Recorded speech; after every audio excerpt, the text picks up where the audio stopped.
Astiral astronomiko hontan beti bezala aipatuko ditugu hurrengo hilabetearen zehar ikusiko ditugun konstelazioak, nola ikusiko den zerua uztailaren zehar.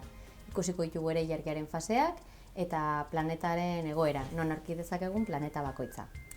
Ikusiko ditugu ere aintzinako zibilizazioak egin zituzten konstelazioak. Aurreko saioan ikusi genituzten Egipton eta Kaldeok egin zituzten konstelazioak, eta jarraituko dugu historiarekin.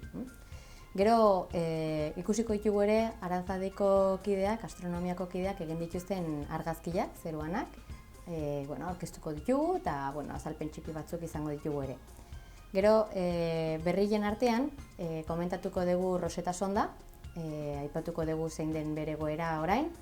Ikusiko dugu ere zer gertatuko den kometa batekin, Martera hurbiltzen ari dana, eta zer gerta daitekeen inguruan ditugun satelite, Marteren inguruan dauden sateliteekin eta bukatzeko megalurrari buruz hitz egingo dugu. Bada planeta bat, lurraren antzekoa, baina asko handiago deskubritu dana. Orduan, hitz egingo dugu pixkat hortaz ere.